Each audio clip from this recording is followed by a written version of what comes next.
Molweni balandeli be-Esethu isiXhosa Publishers. I-Esethu isiXhosa Publishers sishumayela ubuntu nothando phakathi kwabantu. Namhlanje sikuphathele isihloko esithi Uthando lomzali. Sekulithuba uSiphiwo emane ukubona intombazana ehleli ekoneni yesitalato qho xa ebuya esikolweni.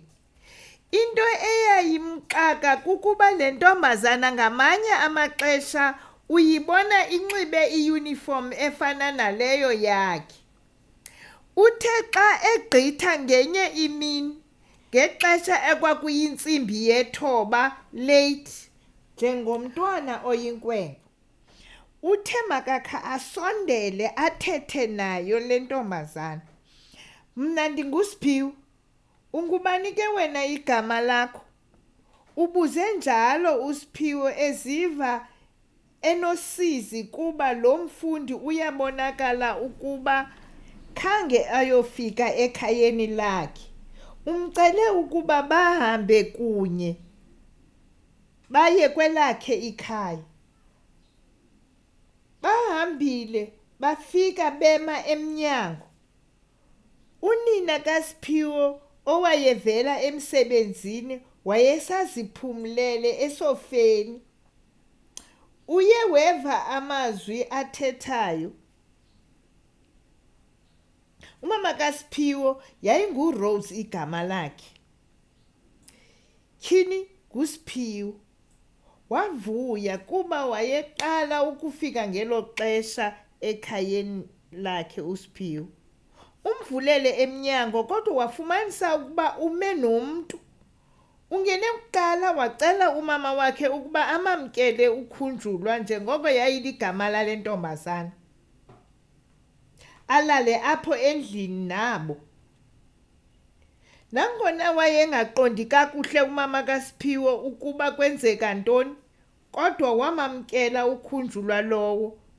Wabacela ngoko ukuba baze kutya. Bakube beyolala, uSiphiwo wachwechwela umama wakhe wambalisela konke okwenzeka empilweni kakhunjulwa. Umama kaSiphiwo wathi qatha nto ukuba akukho mthethweni ukugcina umntwana womntu ngaphandle kwemvume yabazali bakhe. Uthe lo mama ngemini ababonwabe ngayo bebukele umabonakude, wathuma uSiphiwo kwiivenkile ezikufutshane kuba wayefuna ukukhe ancokole nokhunjulwa lowo ngekhaya nabazali bakhe. Abakhathali xa ndingekho, bayonwaba. Yammangalisa le nto kodwa wacela ukuba akhe ayokuthetha nabo abazali bakhe. Endleleni eya kulokhunjulwa, umama kaSiphiwo wafumanisa ukuba ukhunjulwa uyalila. Ekufikeni kwakhe kulokhunjulwa wafumanisa ukuba nangona enkqonkqoza akuvulwa. Wazinga akesuka emnyango. Sekukudala kwabakho umgushuzo. Uqale wakroba ngefestire utata kakhunjulwa. Uthe akubona umama kaSiphiwo waqonda ukuba ngutishalakazi kakhunjulwa. Wavula ke wazama ukubuza ngokhunjulwa. Utata wavusa umama kakhunjulwa owayelele esofeni. Wathi ukhunjulwa unokuhamba abuye xa ethanda. Nangoku uza kuphinda abuye. Uthe ukuba atsho waguqukela ngaseludongeni ebonisa ukuba incoko mayiphele apho. Nangona aba babini babenobuso obuvuthiweyo, bebonakala nasemfameni ukuba bangabatyi botywala, kodwa akazange babone zibhotile zotywalwa endlini. Kulo Siphiwo kuse-phase 6 phezulu kuze kulokhunjulwa kubeko thithi ezantsi. kwindawo eyisoshanguve. Umama kaSiphiwo ungene next door apho afumene yonke inkcukacha zelo khaya. Kuphila ngotywala. Abantu abangena nabahambela kwela khaya ngabaselayo. Kancinci kuyaliwa ngemali. Waphuma apho edanile. Wagqiba kwelokuba makangaphindi athethe makakhulise umntwana lo.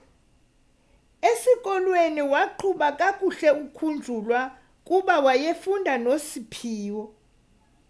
Hayi kwakufundwa ke apho, kwaye babefunda kunye ngokuzimisela. Ngenye imini uzivesele esithi mama kumama kaSiphiwo ukhunjuzwa. Yamvuyisa loo nto umama kaSiphiwo. Kwaba mnandi kweli khaya. Wawunokubona kudlalwa amakhasi. Bekusakudlalwa nebhola. Ngenye imini besadlala njalo amakhasi. Basuka bajongana uSiphiwo nokhunjuzwa ixesha elide. Suka uSiphiwo wasondeza umlomo wakhe kulowo kakhunjuzwa. Hayini bethuna. Nalo ke olunye uhlobo lothando lungenelela. Ebudaleni baba bantwana kwaye kwakhula uthando olulolunye uhlobo. Khunjulwa, ndiyakuthanda. Ndicela ukuba sitshate. Usele ube ngumntwana walapha ekhaya. Baye bathandana batshata. Banomntwana oyintombazana abamthiye igama lokuba nguYamkela. Uthe uYamkela xa eneminyaka emithathu wahlaselwa sisigulo segazi, iTB yegazi, uSiphiwo. Weke enyuka ukhunjulwa nonina wakhe omtsha kunye nomyeni wakhe bezamana nempilo kaSiphiwe. Hayi, endaweni yokuphila uya ebhitya ngokubhitya. Emva kwexeshana uphelelwe ngamandla wade wabe uyasweleka.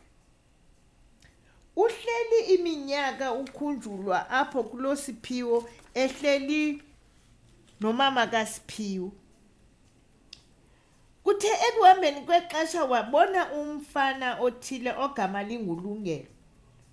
Ukhunjulwa wamxelela yonke into yokudibana noLungelo uRose. Wabuza kunina ukuba ingaba wenze isono na.